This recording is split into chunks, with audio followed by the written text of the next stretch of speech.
예수님의 가상칠언 말씀을 같이 좀 묵상하는 것이 또 한편으로는 우리의 삶에 십자가를 우리가 얼마나 따를 수 있겠습니까? 또 십자가의 삶이 그 누가 기뻐하겠습니까? 그러나 그것을 통해서 이루어지는 예수님을 닮아가는 삶에 진짜 작은 발걸음이라도 우리가 닮아가는 발걸음이 되는 줄로 믿습니다. 이야기를 이렇게 좀 시작해 보고자 합니다. 십자가가 3개, 2명은 강도이고 1명은 유대인의 왕. 강도 중 1명이 말한다. 너가 메시아라면서 그리스도 너와 우리를 구원해봐. 못하지. 또 1명의 강도가 말한다. 저 말 신경 쓰지 마세요. 넌 양심도 없냐? 우리야 강도니까 이렇게 죽는 게 당연하지. 너는 하나님이 무섭지도 않아? 그래, 나는 걸렀어. 그래도 지킬 건 지켜야지. 너나 나나 잘못한 게 있으니까 그에 마땅한 보험을 받는 거고. 이분은 그런 분이 아니잖아. 이분은 사실 잘못한 것도 없잖아. 사람 고친 거? 5,000명 먹인 거? 종교 지도자들에게 바른 소리 한 거? 이분은 옳은 일만 하셨잖아. 그래, 너 잘났다. 너 자신을 돌아봐. 우린 이대로 안 돼. 예수여, 당신의 나라에 들어가실 때 저를 기억해 주세요. 이 볼품없고 부족한 강도를 영원히 죽게 될라 이런 나를 불쌍히 여겨주세요. 되신다면 하나님 나라에 저도 한 자리 마련해 주실 수 있나요? 예수여, 당신이 한다면 가능할 것을 압니다. 제발 저를 그냥 두지 마시고 당신의 나라에 초대해 주세요. 제 나름대로 각색을 해봤습니다. 이에 대한 예수님의 대답이 멋집니다. 오늘 우리가 읽었던 말씀이죠. 누가복음 23장 43절 말씀입니다. 역사 속에서 실제로 있었던 일이죠. 예수께서 이르시되 내가 진실로 내게 이르노니 오늘 내가 나와 함께 낙원에 있으리라 하시니라.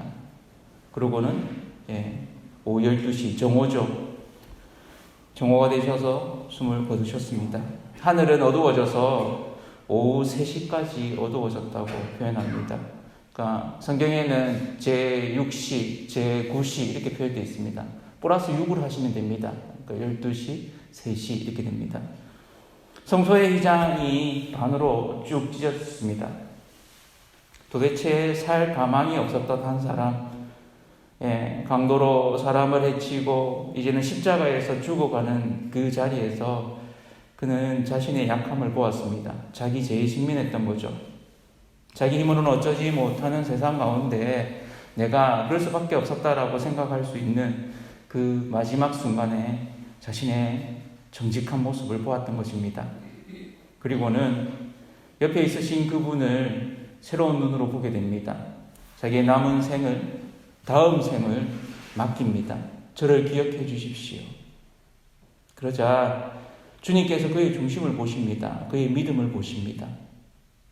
십자가에 죽으시는 이 순간에 양쪽에 매여있는 강도 사이에서 주님은 복음 사역을 하시는 그런 생각을 해봅니다.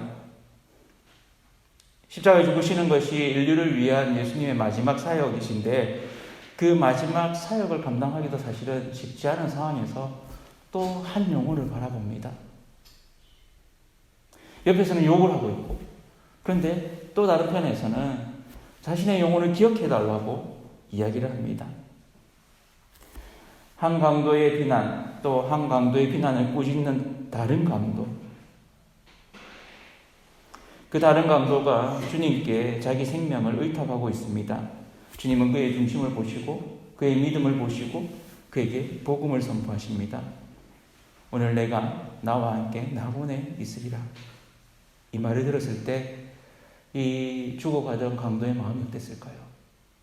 아멘, 아멘. 그의 중심으로부터 진정한 복음이 하나님 나라가 임했을 거라고 믿습니다. 복음은 영원한 생명을 주는 선포입니다. 죽는 그 순간에 오히려 새 생명을 주는 그 선포. 주님이 하실 일, 이제 마무리되어 가고 있는 그런 순간입니다. 절체절명의 순간에 예수님은 또 다른 영혼을 구원하십니다. 이 장면은 참으로 압권입니다. 예수님이 죽으면서도 십자가의 사명을 온전히 순종하시면서 또 다른 한 영혼을 살리시는 그 장면, 복음의 선포의 장면, 영혼을 살리시는 장면입니다. 복된 소식은 생명을 살리는 선포입니다. 그에게 예수님을 알아보는 가난한 마음이 있었습니다. 누가복음 6장 20절에는 이런 말씀이 있습니다. 예수께서 눈을 들어 제자들을 보시고 이르시되 너희 가난한 자는 복이 있나니 하나님의 나라가 너희 것이니요. 이 강도는 지금 아무것도 없습니다. 벌거벗겨진 채 태어난 그 모습, 어쩌면 그보다 더 처참한 모습으로 그렇게 있습니다. 그 순간에 그는 그의 영혼의 가난함을 정직하게 고백하고 있습니다. 제 힘으로는 안 됩니다라고. 주님, 저를 기억해달라고. 죽음의 문턱에서 주님께 외치는 자입니다. 그럴 때에 예수님이 하나님 나라가 너의 것이라고 복음을 선포하고 계십니다. 그리고 그에게 구원이 선포되고 있습니다. 인류를 구원하고자 하는 더 큰 사명 때문에 이 한 명의 강도의 하찮은 목숨이 버려지지 않고 있습니다. 하나님이 계획하시고 이루시는 큰일 가운데 나쁜 짓으로 당연한 대가를 받는 이 작은 생명, 예수님은 무시하지 않고 있습니다. 오늘 말씀을 보면서 본질이 무엇일까 이런 생각을 해봅니다. 우리가 많은 일을 하다 보면 숫자 노름에 휩싸일 때가 있습니다. 더 많이 모여야 되고 여러 사람, 규모. 그러나 우리가 늘 놓치지 말아야 되는 본질은 한 생명이 얼마나 귀한가 하는 것입니다. 한 영혼은 하잘것없이 다루어질 때가 가끔씩 있습니다. 작게 취급될 때가 있습니다. 누가복음 15장 4절에는 예수님이 이런 양 비유를 하면서 이렇게 얘기합니다. 너희 중에 어떤 사람이 양 100마리가 있는데 그중 하나를 잃으면 99마리를 들에 두고 그 잃은 것을 찾아내기까지 찾아다니지 아니하겠느냐. 100이라는 숫자의 시작은 하나에서 시작합니다. 하나가 중요합니다. 하나하나가 합쳐져야 100이 되죠. 한 영혼의 귀함은 우리의 일상 가운데서도 마찬가지입니다. 우리가 지내는 가운데서도 한 영혼이 얼마나 귀한가 우리 마음을 새롭게 하지 않으면 잘하는 사람, 근사한 사람, 대단한 사람, 그런 사람에 비해서 볼품없는 사람, 그냥 눈에 안 띄는 사람은 우리가 마음에서 지워버리기 쉽습니다. 그러나 그 한 사람이 얼마나 귀한지 알고 그 마음을 우리가 알아볼 때 그 영혼의 귀함을 통해서 그 영혼이 새롭게 거듭나는 것을 볼 수 있습니다. 구원하는 복음은 예수 그리스도의 본질입니다. 인류를 구원하시기 위해서 지신 십자가는 우리를 구원하는 하나님의 계획의 본질이죠.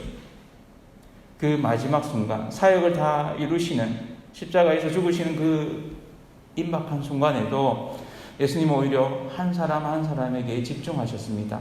그리고 그에게 복음을 전하셨습니다. 네가 천국에 있을 것이라고 선포하셨습니다. 그리고 그 영혼은 구원받았습니다.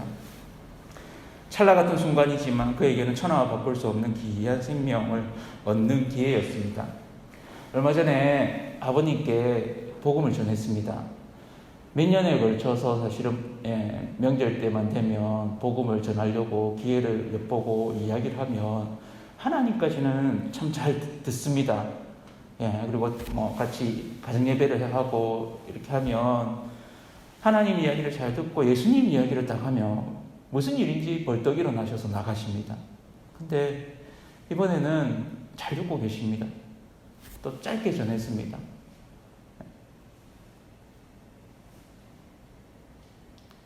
아버지가 따라 하시더라고요. 영접을 하시더라고요. 우리가 가진 복음은 한 사람에게 전해져야 되는 복음입니다. 어떤 이는 예수를 비난하던 한 강도처럼 그렇게 거부하고 반대하는 이도 있습니다. 실제로 복음을 전해보면 더 어려운 시대를 또 우리는 우리 스스로도 이제 전하기 힘든 시대를 맞이했다고 생각합니다. 그런데 때로는 우리가 전했을 때 예기치 않은 그런 관심을 가지는 이들, 우리가 볼 때는 전혀 반응하지 않을 거라고 생각했던 사람들이 의외로 마음 깊숙한 곳에 빙산의 일각처럼 솟아나오는 말들이 있습니다. 예수 믿는 게 뭐가 좋아요? 왜 교회 다녀요? 그 마음의 저변에는 뭐가 있는 거지? 아주 깊은 부분에 있어서 갈망함이 있는 것입니다. 그들에게 이 예수님의 선포처럼 너가 나와 함께 낙원에 있으리라는 이 예수님의 선포처럼 예수님을 믿으면 구원에 이릅니다라고 하는 그 선포가 이루어지기를 원합니다. 우리의 입술을 통해서, 우리의 삶을 통해서 이 복음이 전해지기를 원합니다. 참 어려운 시대를 살아가고 있습니다. 그러함에도 불구하고 여전히 복음이 필요한 시대입니다. 어쩌면 더 복음이 필요한 시대를 살아가고 있는 것 같습니다. 한 사람의 귀함을 기억하는 저와 성도님들 되기를 원합니다. 그리고 우리에게 주어진 기회 가운데 복음을 전하고 사랑함으로 새 생명을 얻고 구원의 물고가 되는 그런 저와 성도님들 되기를 원합니다. 한 명의 귀함을 우리가 기억합시다. 그 한 명이 사실은 바로 나라는 것. 한 사람을 세우고 제자가 되고 사랑하고 훈련되고 그리고 교회가 되어집니다. 거창한 일에 비하면 아주 작은 일일지 모릅니다. 그러나 그 일을 통해서 하나님은 하나님의 구원을 이루어 가십니다. 우리를 통해서 우리가 만나는 한 사람 한 사람에게 우리가 예민하게 집중하고 그들에게 예수 그리스도의 그 복음을 전할 수 있는 그런 영안을 열어달라고. 우리 아이들을 보고 있으면 가끔씩 저도 이렇게 애들이 하는 행동 때문에 이렇게 얘들이 왜 이럴까 이런 마음이 들 때가 있습니다. 근데 또 다른 면에서 보면 야 여기까지 와서 이렇게 있구나 이렇게 마음이 또 새롭게 바뀌고 얘들이 변화되면 또 어떤 아이가 될까 이런 기대감이 또 생기기도 합니다. 한 영혼을 살리셨던 그 예수님의 마음처럼 우리 속에도 한 영혼을 사랑하는 그런 마음으로 가득 찬 저와 성도님들 되시기를 축복합니다. 같이 한번 기도하겠습니다. 기도하실 때 하나님 한 영혼에게 집중하셨던 그 주님 닮아서 오늘 만나는 한 영혼에게 우리가 온전히 집중할 수 있는 그런 마음들 부어주시옵소서. 성령의 능력을 덧입혀 주셔서 우리가 때로는 필요할 때 복음을 전할 수 있는 그런 입술 되게 하시고 그런 삶 되게 하시고 사랑함으로 나아가는 자 되게 도와주시옵소서. 같이 기도함으로 나아가겠습니다.